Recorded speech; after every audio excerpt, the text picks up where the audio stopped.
Saucers, Spooks, and Kooks.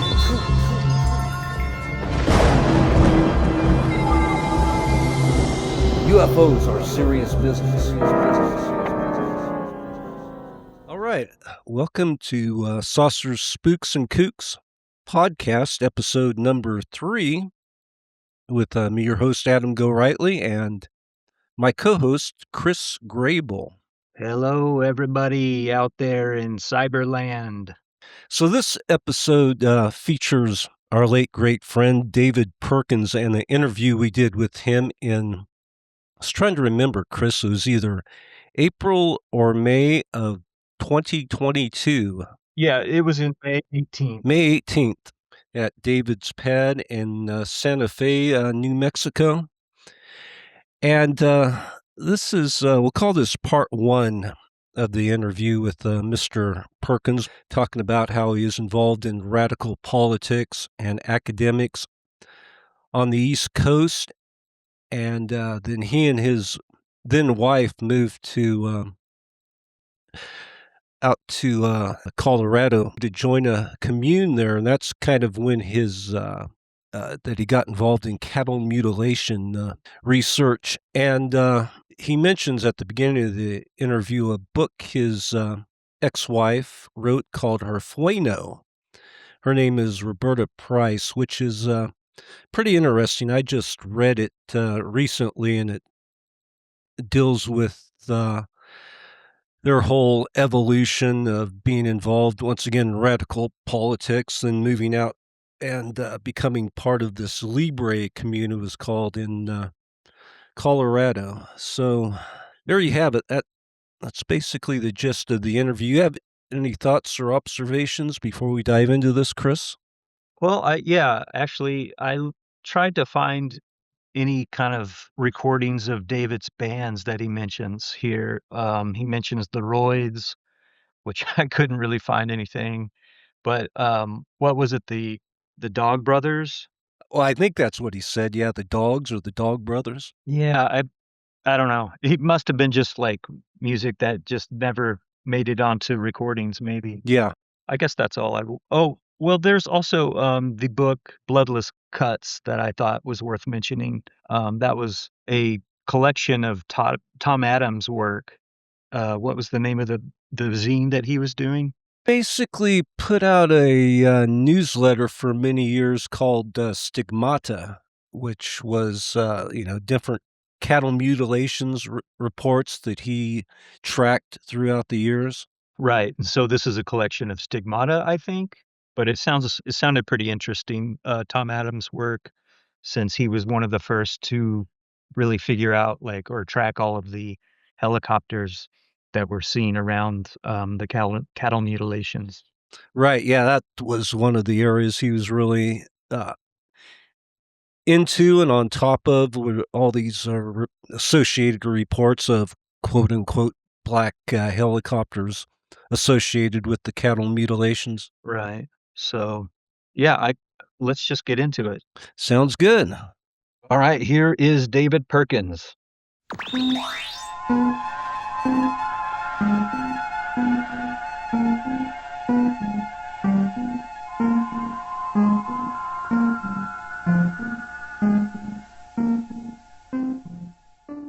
I'm basically a product of 1968.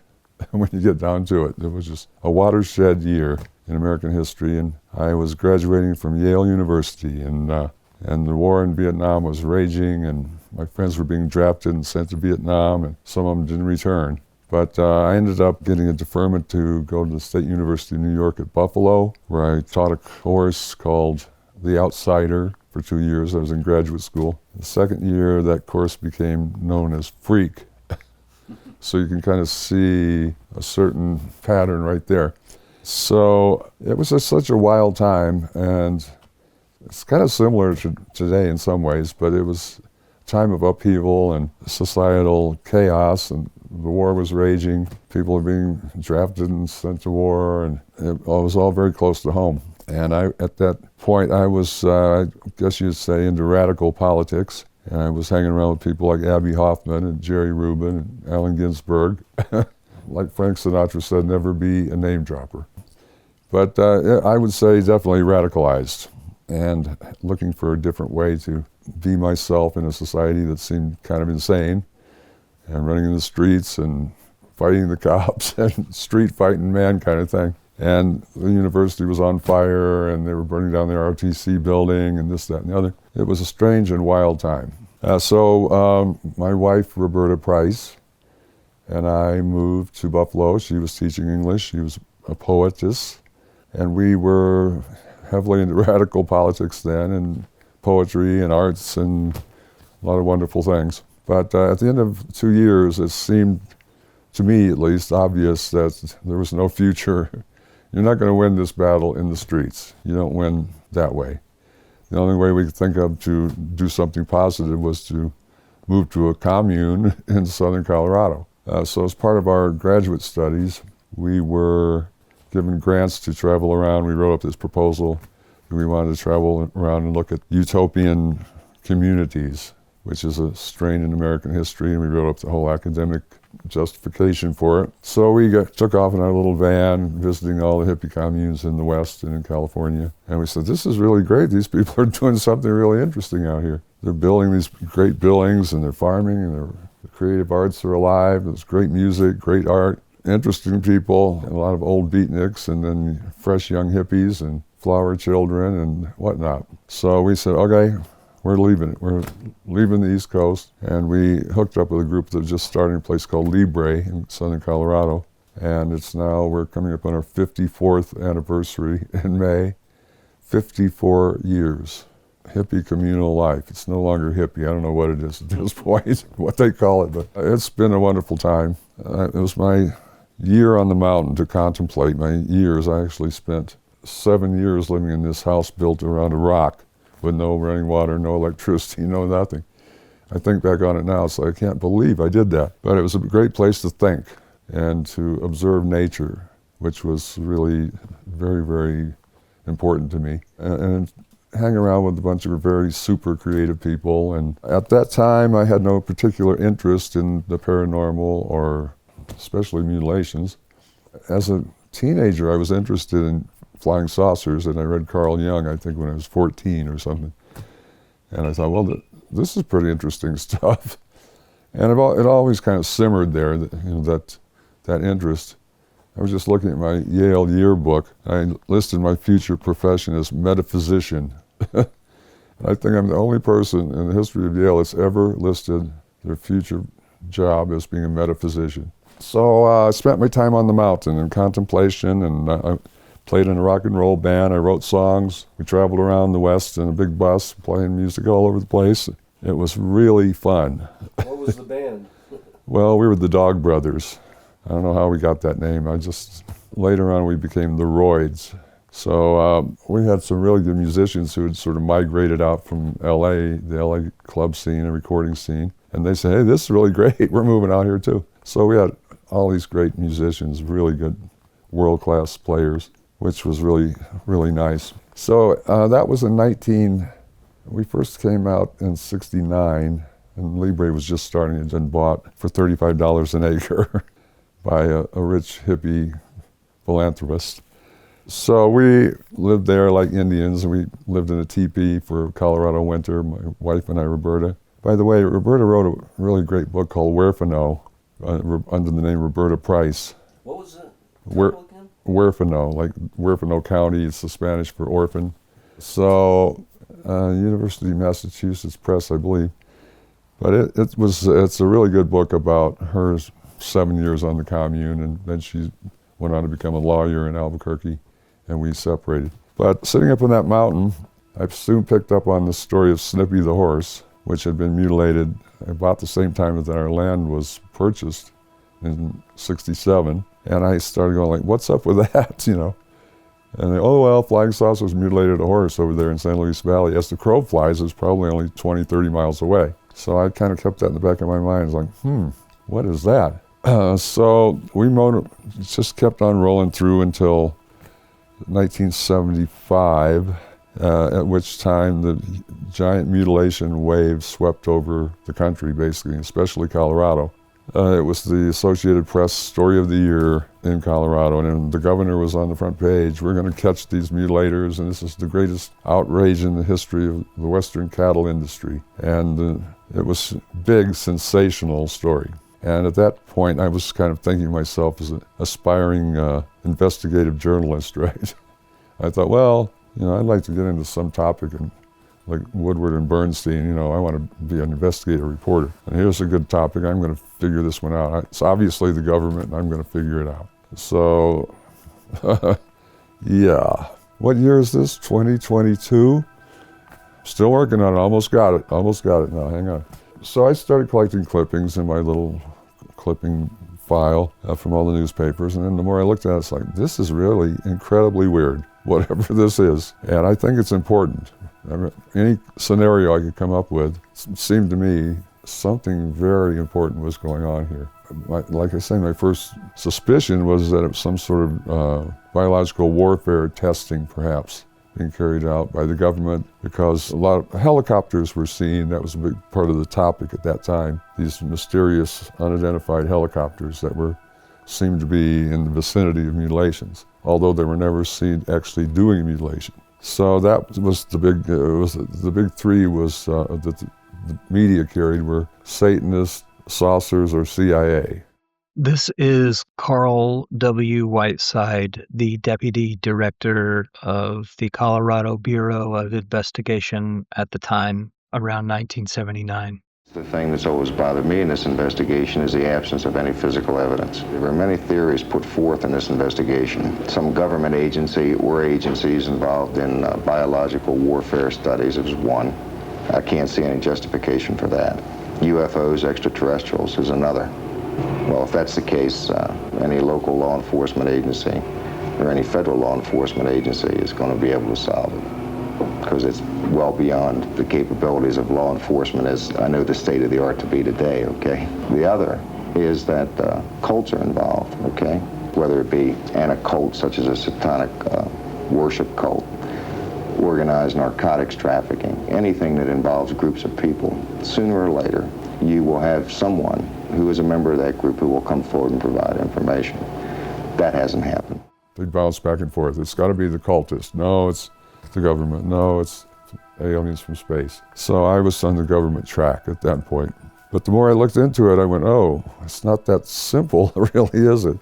Because mixed in with those helicopter reports were reports of flying saucers. And these were from sheriffs of these New Mexico and Texas and Colorado, hard-boiled sheriffs who would say, yep, it's got to be aliens. We don't know what else it could be. And when you hear that coming from a sheriff, you're going like, wow, these guys, it's kind of an odd thing for them to be saying to the public, but they didn't care. That's what they thought.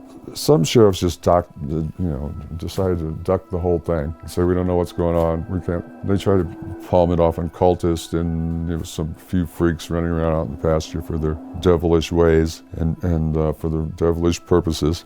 So anyway, those three ideas are still to this day are the most prevalent culprits, I guess you'd say. The mutilations right now, this time in May of 2022, seem to be focused on the Pacific Northwest, Oregon, Idaho, Washington State, and on up into Canada.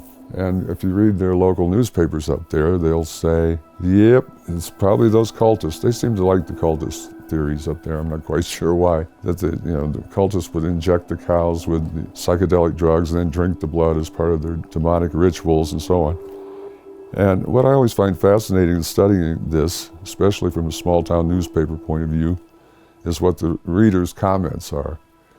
And it was just outrageous what people had concocted in their minds about what might be going on with these cattle. But they ran with the cultist thing pretty heavily up there. Not quite sure why sociologically they did, but they did. And then there was the usual extraterrestrial contingent who were saying it's got to be extraterrestrials. What else could possibly do this? at that point, a couple of years ago, I guess it was, NPR actually picked up on the story and it went national. In remote eastern Oregon, a serial crime is unfolding. Someone is killing purebred bulls, and they're doing it with a level of cruel precision that unnerves ranchers and law enforcement. It's an eerie scene. The dead bull looks like a giant deflated plush toy. It smells. Scavengers haven't touched it. The bull's red coat is as shiny as if he were going to the county fair. But he's missing his tongue, genitals, and all his blood. There has been things where people have said they've found satanic altars, or what they believed were satanic or occult type altars, stone altars with pentagrams and different geometric symbols. For NPR News, I'm Anna King, outside of Pendleton, Oregon. NPR took a lot of flack about it because they said, "What are you running this junk nonsense about?" Other people said, "This is really interesting and really important." So we're seeing a bit of a resurgence of interest in this topic right now. But just to back up one little notch, when we're talking about a cattle mutilation, I guess the classic, or what we call a classic, would be drained of an animal that's found dead, obviously, drained of blood with what looked to be surgical type cuts, removing organs, for instance, section of the lip and mouth, the tongue, the eye and ear, the reproductive organs, and the rectal area. And I think I saw my first actual fresh mutilation in 1975. And I was coming back from a trip to town, which is 30-some miles away, driving up a dirt road. And I saw this cow off to the left of the road. And I went, "Oh, wow, didn't see that when I was coming down." I may have just missed it. I don't know how long it had been lying there. But I got out and looked at it and went, this, I've seen a bunch of dead cows killed and died and eaten by predators. I've never seen anything like this. This must be what they're talking about. So I decided to go in to town and check with the sheriff and see if they had a report on it, which they did. And the local newspaper editors, who I went to first, to see, "Are you going to cover that? This looks like we're having these things." And he said, "Well, we hadn't planned on covering that particular one, but you got to go talk to the sheriff." He said, "By the way, the sheriff thinks you were responsible," so I became a suspect in my very first mutilation, right? And the reason was, it's like, the sheriff's reasoning was, these things didn't start until all these hippies moved in and all their crazy stuff and their peyote and their teepees and their who knows what they do out there. But it must have been those hippies. And when he realized that I lived at Libre, which was ostensibly a hippie commune, I became a suspect. It's like, "Hey, why are you so interested in this?" I said, "Because I'm a journalist and I'm collecting information about it." And eventually the sheriff and I became really good friends. And he would take me out. He would call me if there was a fresh case, and he'd take me out. This went on for 5 years, I guess. He was a really good ally. So it's funny how that turned out, but the irony of it still strikes me. It's like, oh, okay, here's what I'm going to get into. My very first case, and I'm the suspect. In the state of Colorado, the mutilations were dropping out of the skies. The helicopters were flying all over the place. The National Guard was trying to chase them. They could never catch anybody. In terms of my first mutilation, I was just thinking that the only evidence that I saw at the site, looking over that cow by the road, were 3 drops of blood. It was on sort of a white limestone kind of terrain. And I was looking at it, it's like, oh, look, there's a drop of blood. Oh, there's a second one over there. There's a third one. All of it leading in the direction of my house, right? So that's what, the sheriff had also seen those. And he said, "Well, that blood was surely, leading in your direction." And I went, "Really? Yeah, I noticed that. Kind of creepy, huh?" His name was Harold Martinez, and he was just was a wonderful guy, just a perfect Colorado sheriff.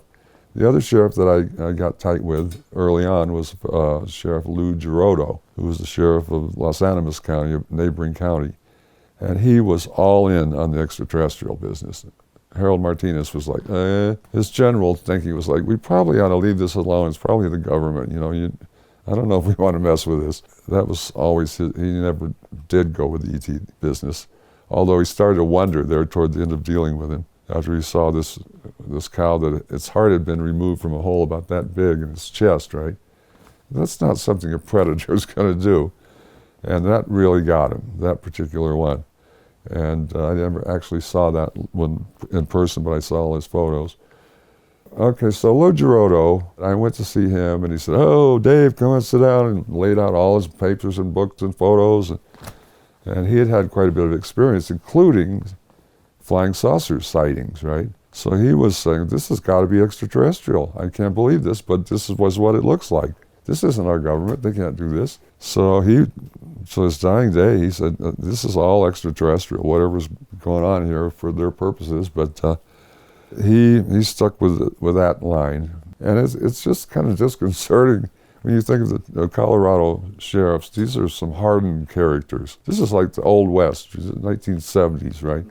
It was still very Wild West. And these were tough hombres. They were really amazing guys. But to hear that coming from him, I went, wow, something is really going on here if these guys can be convinced. But Gerardo spoke to the press a lot. Harold Martinez, like I say, he really didn't want to get too far sucked into it. He was a little bit afraid of it.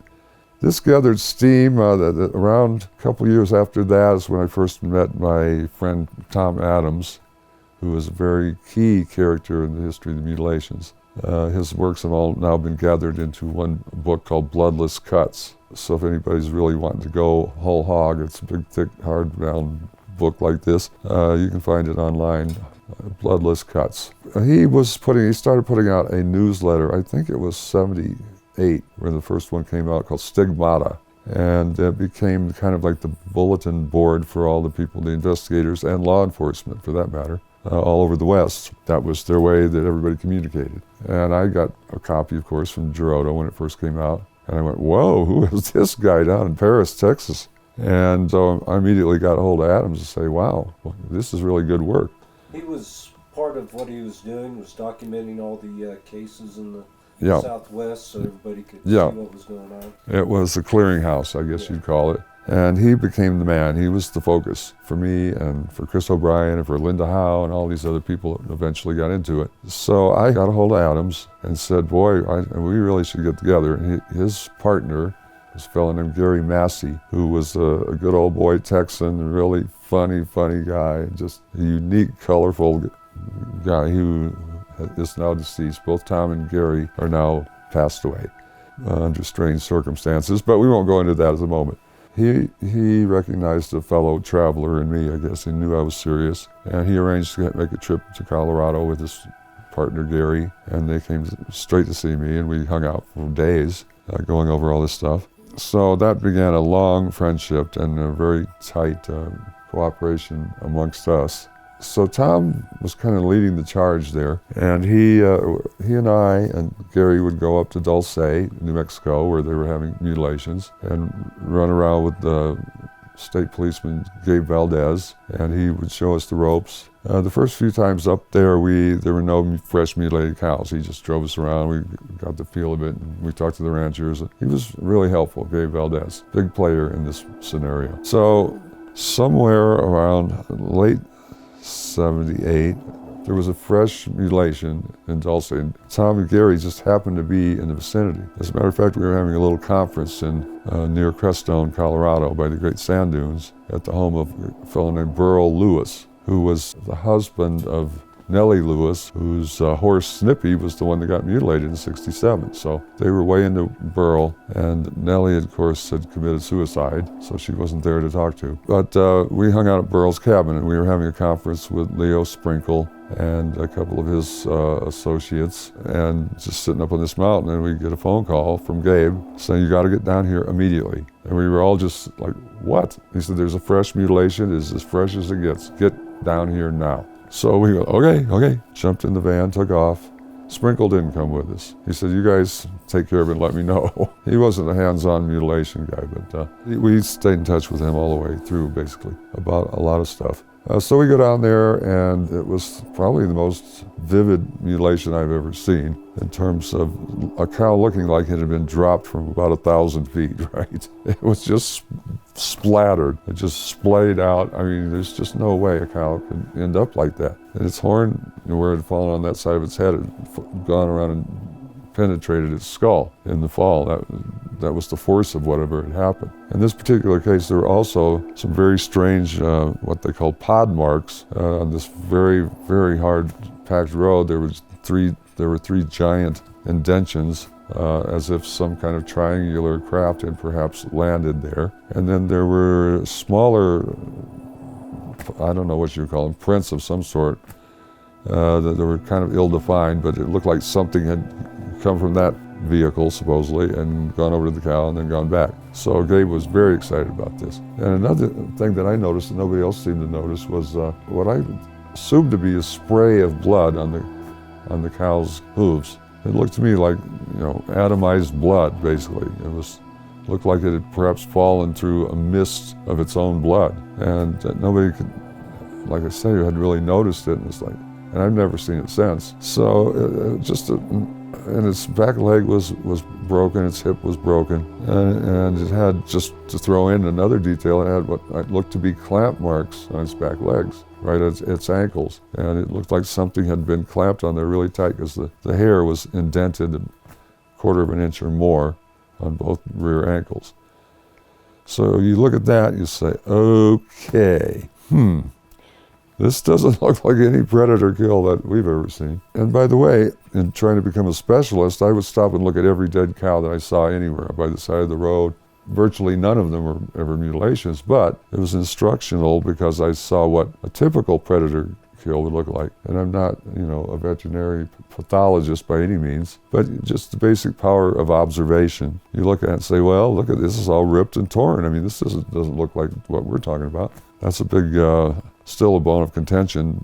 Some people say, well, predators can make it look just like, they cut in straight lines. And it's true, they do sometimes. But my colleague Chris O'Brien tends to think that more of the cases that get reported are probably predator kills that are misidentified. But he willingly admits that there's a hardcore group that is not explainable by that means. Another theory I should have mentioned with the saucer Satanists and CIA is basically your straight out collective delusion, which is a way that the entire phenomenon has been debunked by kind of throwing it into like some sort of mass hysteria mode. So like when somebody gets a cow, then they tell people and everybody freaks out. Then suddenly everybody's cows have been mutilated, which really just doesn't fly. These were written by sociologists, right, comparing this to other outbreaks of mass hysteria. And there might be some part of it that is true, that there is a hysteria that develops in these areas that some people do just misidentify these cows. But Chris will tell you, these are hard-boiled ranchers. Many of them are some of them are like sixth-generation ranchers.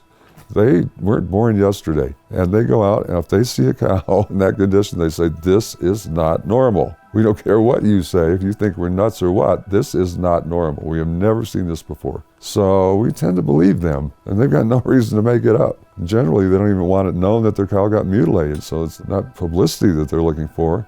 And a lot of times they want to hide it. They don't want it mentioned. They don't want their name mentioned in the same breath as mutilated cow, because it's some sort of stigma in their mind. And I ran into that once, and Chris has run into the same exact scenario where I heard about a cattle mutilation not that far from my house. And I called up the guy and said, I heard you had a mutilation. Yeah. I said, could I come and look at it? I guess. And I said, well, I don't know when I can get over there, but I can get over there in a couple hours. By that time it was twilight. And I still wanted to look at it with a flashlight or whatever. So I said, okay, I'm coming. He said, all right. So I drive over there, and his wife comes running out in the driveway, like, stop, go away. And I said, no. He said, I could come. Your husband. And she said, no, he's changed his mind. And what he was doing was in the background with a backhoe, digging this big hole and throwing the cow into and covering it up.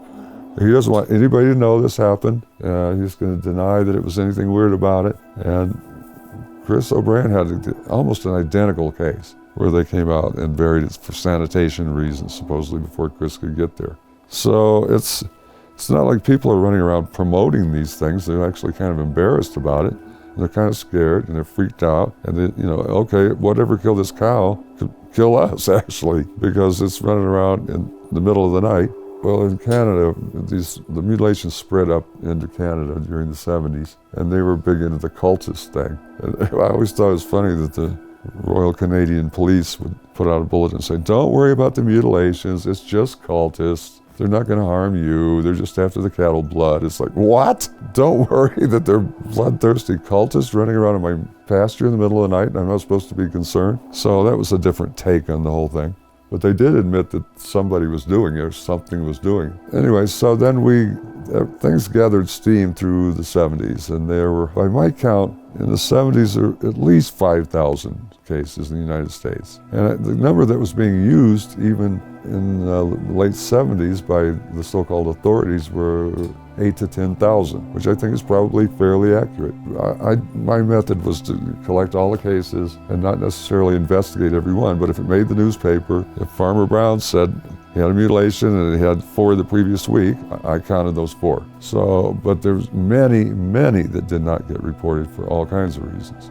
So I think my number of around 5,000 could easily be doubled. So we have here an unsolved crime / mystery. It involves 5 to 10,000 cattle without anybody being caught, apprehended, no real suspects, no evidence to speak of, except things that seem to be red herrings, perhaps placed there by the government or who knows who, to sort of lead their investigators off in different directions. And you cover a lot of this in Saucer, Spooks and Kooks, the kind of misdirection that was going on, especially in Dulce, but in a lot of other places.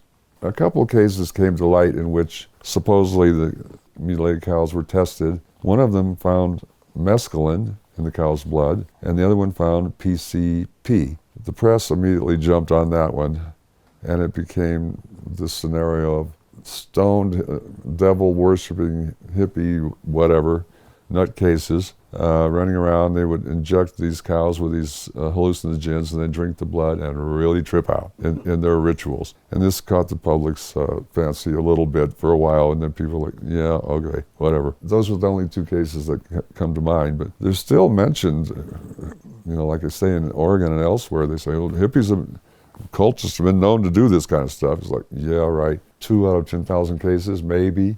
So during the late 70s, basically, we were on the trail. This was me and Tom and Gary a lot, traveling around and always in constant touch, back and forth. In those days, before the internet, it was amazing that we communicated so well. I mean, Tom Adams would send me these packages like about every other day of just clippings and stuff that he copied off at work and big bundles of information. He was just an amazing researcher. And I would go through all of that and we'd compare notes. But I should note that in those days, all of us, especially in the first 2 or 3 years, I'd say, we were definitely entertaining the extraterrestrial hypothesis because we could not figure out anything else that made any sense, and that didn't make much sense. But Tom and Gary were pretty firmly rooted there, although they claimed total objectivity. They still thought like, well, okay, you can have your collective unconscious all you want, but meanwhile, they'd say there's more evidence for extraterrestrials than there is for any kind of like human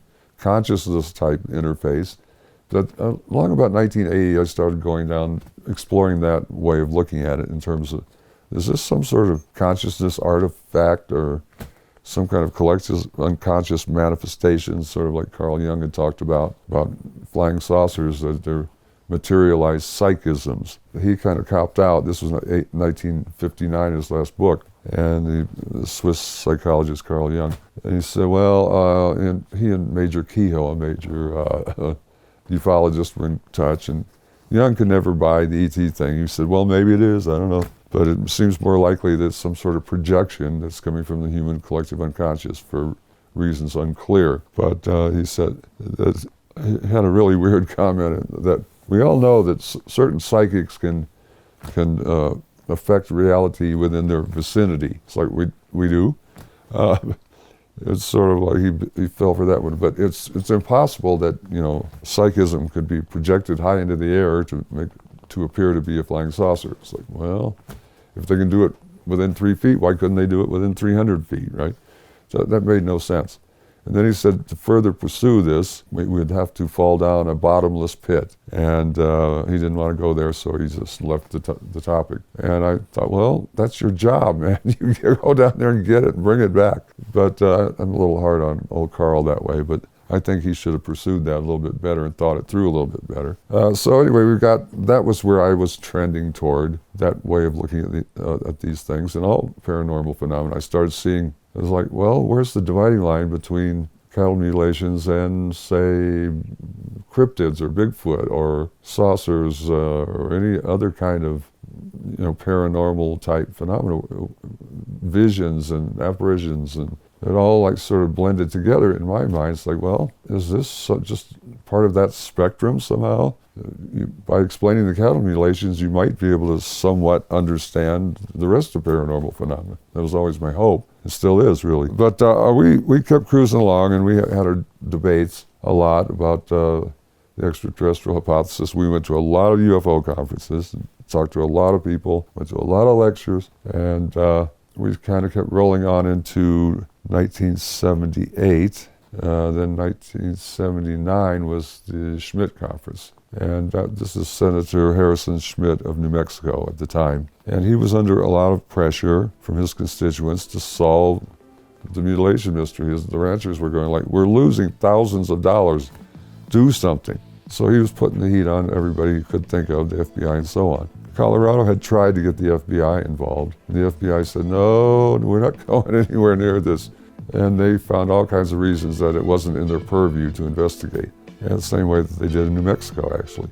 So Schmidt took it on himself to call this conference. I don't know if it was Gabe Valdez's idea or whose real idea it was to get all these people together, all the law enforcement people and the ranchers and the investigators, and have a day-long conference at the public library in Albuquerque and let everybody say their piece and present their evidence and figure out how to go from here, which turned into pretty much a fiasco, because what happened was it was just full of UFO people, one after another, flying saucers, flying saucers, flying saucers. And Schmidt's going, oh God, oh God, oh God. So everybody, that was the big headline in the news. Like, I think you used it in your book, Adam, the biggest collection of weirdos ever in one place in history of New Mexico, something like that was the headline. And it was some serious weirdos. Well, I was the keynote speaker, I guess you'd say, the lead speaker. And that was, I'm not sure whose idea that was. It was a combination of Schmidt and Harrison, Schmidt and Gabe Valdez. And people probably remember Harrison Schmidt was the second to the last man on the moon. He's a moonwalking astronaut, so kind of fit right in with that little ET premise. So here's this astronaut, of all people, running a cattle mutilation conference, and he just got pulverized and ended up losing his election back to the Senate, I think because of this conference. This is U.S. Senator of New Mexico Harrison Schmidt in 1979. The status of our intelligence community right now is such that something of this nature would not stay secret very long. It's unfortunate to some degree, but secrets are not well kept by the United States any longer. And looking out over that crowd, they sent me in, and I was like, oh God, they're just feeding me to the lions here. They're going to eat me alive. And I was very non-committal. I just said, this deserves further study. I'm interested in it as a sociological phenomenon primarily, and so on. Trying to look, I'm a Yale guy. This is sociology. I study culture. Didn't really work, but I didn't convince anybody of anything. But when looking out over that group, it was, I just don't know what else, other topic under the sun could possibly have brought that many people of that different nature and variety in one place. So we had the tribal Indian chiefs, right, and the indigenous group. Then we had the ranchers, who were all dusty cowboy hats. Then we had every variety of law enforcement you can imagine, from the sheriffs through, the FBI types, the spooky characters who we didn't really know who they were associated with and who they were reporting back to. From, very top of the law enforcement down to the local sheriffs. And then we had, I don't know what you call them, the occultists wearing their robes and with all their jewelry and stuff and devil markings. So they got up and said, oh, we don't want to blame it on us. We didn't do this one. So, but anyway, they were very colorful, I should say. But it just all got thrown into this mix. So I just have never seen anything quite like it. And everybody pretty much sat there the whole time with their mouth. I was like, what? Each new thing that somebody came up with. And Dave Valdez was really good. He was the state policeman. Schmidt was pretty non-committal. He was trying to run a straight conference. At one point he had to get up and say, although this is not specifically a UFO conference, it has been a phenomenon that's been associated at times with the mutilations. Tom Adams got up and gave his talk about the 200 unmarked helicopters that were seen in the vicinity of cattle mutilations, which is very well researched. A lot of them in New Mexico. Let's see, we had all kinds of people. People from the national labs like Los Alamos and Sandia, and I went back and read the transcripts recently. They were actually not all that skeptical about them, especially a couple of the Los Alamos guys said, something unusual really is going on here. We don't know what it is, but we don't think it's a big deal particularly, but we've looked at some animals that were definitely not predator kills. This is a guy named Claire Hibbs, and I was kind of surprised I didn't remember him saying that, but then we had a lot of sheriffs from the Midwest who showed up and said, this is mighty strange, this is really, really strange, we don't know what it is, but we wish it would stop. Because our people are freaked out. They want it stopped and they're tired of losing money and the situation's getting out of hand. People are starting to shoot at helicopters and they're shooting at the utility company helicopters and the National Guard helicopters. And I think at this point, just slightly before this conference, that was starting to be a problem. And I think it's one of the instigators of the conference itself. It was to say, okay, we got to figure out something here. Somebody's going to get really hurt and something's going to go bad if we don't get on top of this. But the FBI, of course, they came up with this thing, we can only investigate something that's on Indian lands. And oddly enough, they weren't happening on Indian lands, in New Mexico at least, or anywhere that I can think of right now, except for Dulce. And they didn't want to get into that one. They disputed that they were real. So they tossed it back to the locals. So then, we got the Schmidt conference. And one thing I thought about recently, there was a picture of me in the Albuquerque paper. For some reason, I was the star guy or something, because I had this big map, gigantic map with pins in it all over where the mutilations were. And I was trying to demonstrate what I considered a correlation between where the mutilations were and where nuclear facilities were, nuclear power plants, and especially the distribution of radioactivity over North America, and how if you looked at the mutilations and where they were, they seemed to me a very distinct pattern. And I wrote a paper about that called Proximity Relationships, which some people found interesting. It got some news coverage. But I didn't say who was doing it. It's sort of like, well, somebody apparently is using these cattle mutilations as a way to monitor nuclear fallout issues. And this is in answer to some people. One of the first things people say is, well, why doesn't the government buy their own damn cows and do their own tests? It's because they're interested in where they are in the environment. They're not, if they wanted to do some bio-warfare thing on them, sure, they could take them to their little reservation and do whatever they want. But it seemed to me that somebody was curious about creating a map of the distribution of the fallout in North America, at least. I think it still kind of resonates with me as having some validity, but I sort of ended up where like Colin Kelleher ended up, who was another researcher. I'll get to him in a minute, but with another group. But after 7 years of work for the Bob Bigelow Foundation, that was his conclusion, that persons or something unknown, was monitoring the cattle of North America to determine the spread of mad cow type disease into the cattle herds, and thus forth into human beings. But again, he sort of ended up where I was. Somebody or something seems to be interested in this, which I found like quite an interesting conclusion after 7 years of work. So to wrap up the conference, I had my map out there during the lunch break, and everybody came up and looked at it, but Schmidt refused to be photographed with me in the map, which I thought was kind of weird. I kept saying, come here, check this out. He said, yeah, just a minute. But he didn't want his picture. It was either me or the map, or me and the map, one or the other. That wasn't a good look for him politically. I guess who knows why, God. Maybe he was just busy, I don't know. And as a matter of fact, most of the law enforcement types didn't even want to look at it, which I thought was like, okay, you guys are investigators, why wouldn't you want to look at this? And they was like, I don't know. I guess they felt that they would get pigeonholed or something.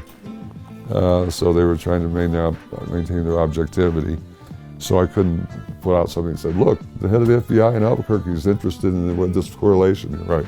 They wouldn't, that wouldn't be allowed to happen. So, or whether they were probably directed as like, stay away from the kooks, don't be photographed with the kooks. Just say that you're there to help and offer your help in any way you can, which is basically what they did. So that created a big hubbub, and okay, I keep getting quoted on that Zen riddle, and it was kind of a throwaway line that I began my talk with, and I said something like, it's a Zen koan, which is that the only thing that makes sense about the mutilations is that they make no sense at all. So everybody is like scratching their head like, actually they don't make any sense still. They still don't. And that's why I'm still trying to track it down, but they picked up on that. A few newspapers picked up on the radiation thing. The headline: spokesman says mutilations related to nuclear fallout. And they were pretty good articles. That's pretty much what I said. And so that created a bit of a stir, but not much. Some people are interested in pursuing it. But I think it was pretty good research, and what kind of sold me on it was where the mutilations actually started for reals in the United States was in the early 70s, basically, like 71, oddly in the upper Midwest. Oddly, in 1972, Chris O'Brien and I have scoured the data. There were no mutilations in 1972, none. Okay, so much for your collective delusion. But so 1973, however, the upper Midwest started having these mutilations in Minnesota and places along the Canadian border and the Dakotas. And they were happening at this time. This is just when nuclear power was starting to take off as a thing. And I was noticing like they'd put a nuclear power plant up this river. Say in 1972 they'd build it, and it would go online shortly thereafter. And that there seemed to be like mutilations in these areas before and after these plants were opened. And I thought, wow, it looks to me, and I dug deep to get this stuff, to get all this stuff on these plants for the Nuclear Regulatory Commission. Tell me when your first release was, tell me what was released, tell me what the wind patterns were, on and on and on. I was relentless. And I put together, I thought, a fairly interesting correlation between when they are opened and when they went online and when the mutilations happened, both before and shortly thereafter. And then you move to a place like Upper Idaho, which is the National Reactor Testing Center in Upper Snake River, and that place is just, it's so polluted with radiation from all their test reactors. And I noticed like all the five of the adjoining counties that circle that facility had multiple mutilations. Only one didn't. And maybe it's just because I couldn't find them. But to me, it's like, wow, look at that. That's kind of weird. So there was a time correlation too. It's like, but especially the opening of those nuclear power plants around the country, and then there'd be the mutilations. And then the patterns of fallout were also fairly convincing. And what I didn't really realize about the fallout distribution was that the prevailing winds of the Nevada test site, the 100 above-ground tests, were being swept up the Rockies into Western Canada in all the areas that were having the mutilations. Alberta, Saskatchewan, British Columbia. And I never realized they got such a huge dose from all those shots. And a lot of it's kind of steered clear of places like Arizona. California has very, very few. Anything that's upwind at the Nevada test site at the time was virtually non-existent. But Arizona seemed, and if you look at the fallout patterns, it tends to sweep north and go over toward Colorado and on up that way, northern New Mexico. And if you look at something like Dulce, you covered so well in the book, Adam, about Project Gas Buddy, and I believe you made a pilgrimage there to the actual site, which was very intriguing to me, obviously, because of my theory. But that Snippy the horse was mutilated in September 7th, I believe, 1967. And I think Buggy was December 10th of 1967. Yeah. So in other words, whatever, I could conceive of a scenario where they said, okay, let's go downwind where it looks like this fallout could gather, which is pretty much where Snippy was from gas bug, even the prevailing winds. Let's go get a specimen down there and see what that looks like, and then we'll go back later, which happened substantially, but not until the 70s that we know of for that area. But if you were just doing a test, it seems like you'd want some sort of test animal. It's like, here's the default position before we do these explosions. And then they can go after what happened afterwards. And I know that's a very tenuous link, but the gas buggy was definitely part of that, the whole Dulce story, because a lot of people were saying, well, wait a minute, this place is on an Indian reservation. You set off this monstrous mess out in the middle of nowhere, and suddenly all these cows are being mutilated around. So it kind of backed up what I was saying to some degree. There was no direct one-for-one correlation, obviously. And this is where then things start to get interesting, and the disinformation starts to flow, and a lot of these vectors converge on who the culprits were and what their motives were. We're going to talk for a moment about the Schmidt Conference in 1979. And that cast of characters was really significant in the future and the history of Dulce, which Adams covers in his book, and all the events sort of sprang out of there, the people involved with that conference. Well, one of the attendees was Paul Benowitz, who anybody that follows this kind of material will recognize the name. Of course, there's the great book by Greg Bishop, Project Beta, which covers the Benowitz saga. You came out in what year was Project Beta? 2006. A very good book, excellent book by Greg. That's an important book. Another one is X Descending by Christian Lambright, who covers the Benowitz affair, which is a very, very big part of Adams' book. So Benowitz was at that conference. Everybody that kind of had an interest in this kind of stuff. And there were a whole other group of people I never did know who they were. And they signed in, they were from various corporations. I could never track down who they were. The corporations they listed didn't check out. They stood out in that group, you know, they're all like coat and tie and corporate looking, spooky looking. But they were there just gathering information, just who knows for what reason, but Benowitz was drawn to this. He had gotten into this. And it's not entirely certain where Benowitz first met Gabe Valdez, the state policeman, but it may well have been at that conference, and it's likely that it was. Two other people, Mary Martin and Tal Levesque, Thomas Allen Levesque, were there prominently, and Tal is the star of Spooks and Kooks. The one person who wasn't at the conference, oddly enough, was Linda Howe. I'm established as somebody who is doing all of this news and documentary. I start getting newspapers. People are sending in, Linda, what is the answer? Okay, this is what I'm going to do next. I'm going to get to the bottom of this animal mutilation mystery. And I guess the conference got her revved up. I'm still not quite sure why she jumped in, and she started calling around. Called me and said, I'd really like you to come up here if you can and bring your stuff, everything you can bring. Your photos, your notes, your clippings, your anything related, which I did. I loaded it all into the Mute mobile and drove it up there, which is like a 200-mile drive, and got there, and she spent the next couple of days copying all that stuff off.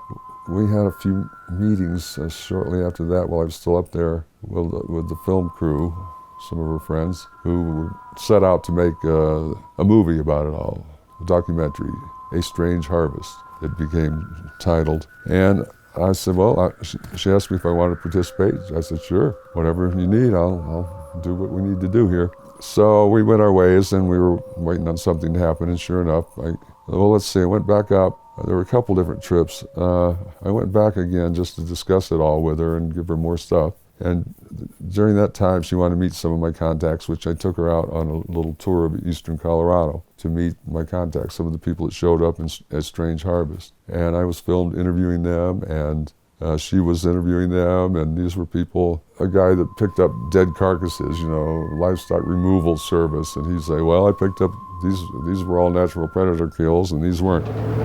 My first mutilated pickup was in '77, and frankly scared the hell out of me because I wasn't used to seeing things like that. We had no live thing to work with at that point. We interviewed some sheriffs. We went to a site where there had been a mutilation of a dead horse. A horse was dead, mutilated, and it did look like it had been dropped. It because the branches above it were all broken down. The horse was smashed on the ground. So I think that was the first actual dead, mutilated animal that Linda saw. But it was too far gone to do much with it. It had been a while. But the branches were still broken, obviously. We all noted that and thought this probably was something to this. So then I went my way again, and then I got a call from a Mr. Potts near Walsenburg, Colorado, saying that he had had a freshly mutilated cow. Sexual organs was all taken out. We didn't know what could have happened unless it was a flying saucer or something. But we didn't. The pasture was locked up, and there's no tracks or no sign of anything around it we could detect. So Mr. Potts was really disturbed and confused and didn't know what to make of it, didn't know what to do about it. And I think you include the thing in the book about me trying to figure out if the cow's tongue was missing. And I couldn't figure out how to get it. I was prying on it, trying to open its mouth. I couldn't get it open. It was pretty rigor mortis. It had been lying in the sun for a day. And I found this stick and used it as a crowbar to finally get its mouth open. And in doing that, it discharged this gas out of its stomach into my face, which was just putrid beyond belief. So that was my introduction. But Linda wasn't there for that. I called Linda right after I examined that cow, and it was another one that looked like it had been dropped, really, because it was backed up into this juniper bush in a way that I just couldn't understand how it could possibly get in that position unless it had been dropped. It's possible, I suppose, but it was very, very odd. So Linda came running down with the film crew and filmed it thoroughly, and she went on her way again. And then she decided to make a tour of the Southwest and visit all the Dulce and all the various people. I accompanied her on some of that trip, and then I had to turn back for obligations that I had at home. But she went on and finished it and came and interviewed some of the people, including Kenneth Rommel, who had taken the job as the official. He was an ex-FBI agent who became the head of the task force to figure out the mutilations. And that was from a federal grant and some local grant money, and he paid his salary for a year. And it seemed obvious that he was out to debunk the whole thing, because they were, from a law enforcement point of view, they were nervous. They didn't like it. They thought bad things were going to happen, and people were going to get killed, and they just wanted it to go away. So his job, he pretty much told me straight to my face that's what his job was. I went and had breakfast with him early on, and he started right off. It's like, you know, this is all nonsense, don't you? And I went, no, I don't know that. And he said, well, it is. He said the only reason people like me are interested in this kind of stuff is to be more popular at cocktail parties. I said, I don't even go to cocktail parties, and I don't even mention it to people, as a matter of fact, and they don't mention it to me. But he basically said, I said, you've got access to all my books, files, photos, anything you need here, sheriff's reports, vet reports. He said, I don't want to see any of it. Don't bring it around here. I went, well, that's an open-minded attitude for an investigator. This is Kenneth Rommel in an interview with Linda Howe in A Strange Harvest. Do you acknowledge that, in fact, there have been cattle mutilated, cut with sharp instruments? I'm going to waffle on that because I don't even like the terms that are being used. And for me to acknowledge that at this stage of my investigation would add credence to the fact that it has occurred. So it was clear that he had his mind made up where it was going to go and what his job was, which he did. Put out a report a year later. There's nothing to it, collective delusion, ranchers are all crazy. It's all the press's fault, the media stirred it all up, and there's just nothing to see here, folks. And in the process, trashed people like Benowitz, Howard Burgess, who's another key character, a scientist from Los Alamos. This is Howard Burgess from a documentary called UFOs, It Has Begun. Howard Burgess had a theory that some of the cattle had been marked prior to their mutilation with something which would show up under ultraviolet light but be invisible to the naked eye.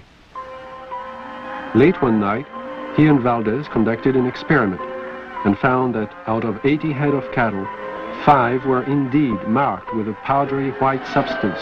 What appears to be markings glowed under ultraviolet. It's invisible to the normal eye, but under ultraviolet it does glow. And everybody were made to look like fools, including Harrison Schmitt. And apparently there's some sort of political rivalry going on that I wasn't quite aware of there. So it was very political, and it was not geared to doing anything except trying to put the lid on this thing.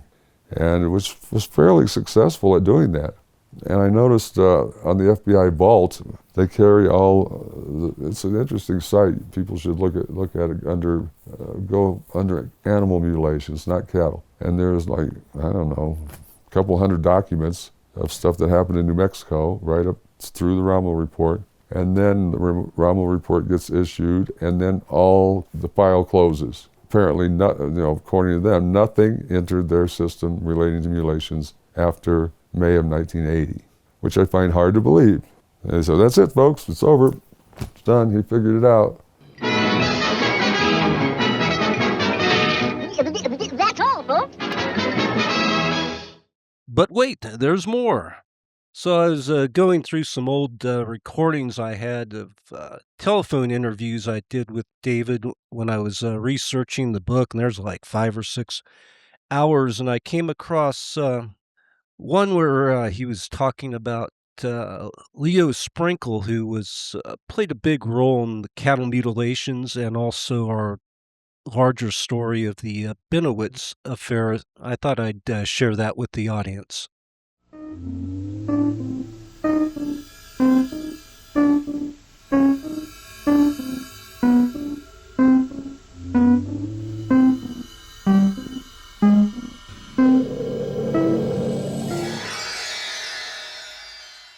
I knew Leo Sprinkle quite well, actually. I'd been, little getaway conferences up in Crestone, all these places with him, gone up to Wyoming, and I knew him well in those days. Mm-hmm. So, just in terms of his hypnosis business, I gave him this document that I'd written called UFOs, Cattle Mutilations, and Nuclear Facilities Proximity Relationships. And that's what I was working on at the time, with my map of pins and all this stuff. So I had like a 20-page paper that I put out, and I gave him a copy, and he read it and wrote back, "Wow, this is really good research, Dave. That's really great, man. This whole thing, that really makes a lot of sense. Somebody's monitoring the nuclear scene in the United States and the environment and so on and so on." He totally bought into the whole thing, and I was very impressed with it. So then the next thing I know, I'm seeing his video of him regressing Judy Doherty. Yeah. And she's there, and he's regressing her. I believe this was in Strange Harvest, where this at least was. And she's, I don't know how Linda's edited it since then. I mean, I used to be in like 4 or 5 different segments. Now I'm told I'm not in it at all. I didn't see you in it. I watched it recently. I was waiting for you to make an appearance. And I mean, I took her to all those people. Those were all my sources, and I did several different segments. And then the matter she got at me, she just kept editing me out. And I noticed, I thought, the other day I went to her website to look for something, and all these photos that I'd taken of her during those days that she has used in her books and credited to me, I'm now in her website credited to somebody else. It's like, wow, you're really trying to scrub me from the record what here. Happened? I mean, that's just what happened between us? Yeah, I mean, why did she do that?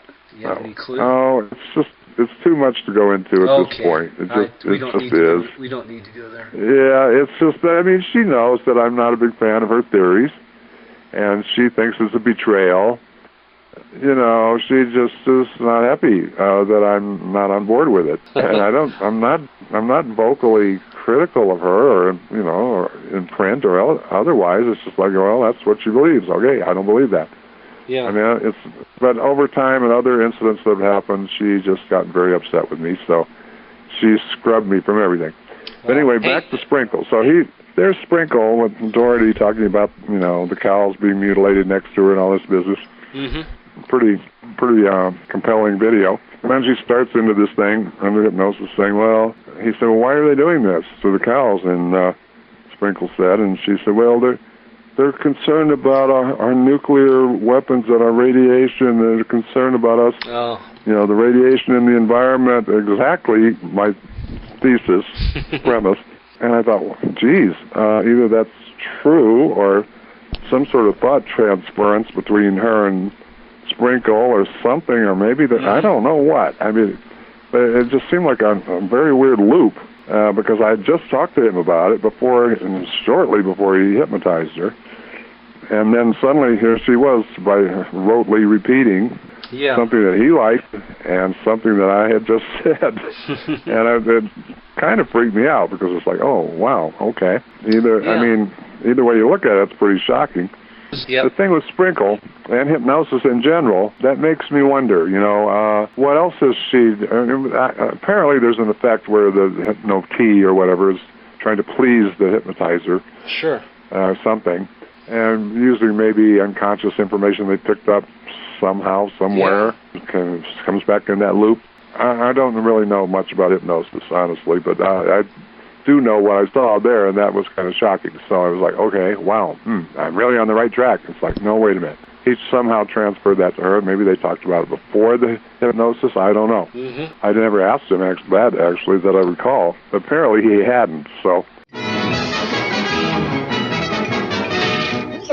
That's all, folks. But wait, there's more. During my back and forth with David Perkins on phone calls, I had mentioned to him something Tracy Torme had told me, which they all had a Trivial Pursuit game together at one point, and there was a big dispute about where that game had taken place. But maybe we should leave that for part 2 or a later episode. Yeah, we can, I think it might fit in better later with the MUFON conference stuff. Oh, yeah. Let's do that then. Our featured song this week, or this month, or whenever this podcast may appear, it's Showdown at Dulce, New Mexico. ... Original music by Norio Hayakawa from Albuquerque, New Mexico. Oh, man. This track turns up in the film a couple of times, I think. Oh, does it? Yeah. Take it away, Norio.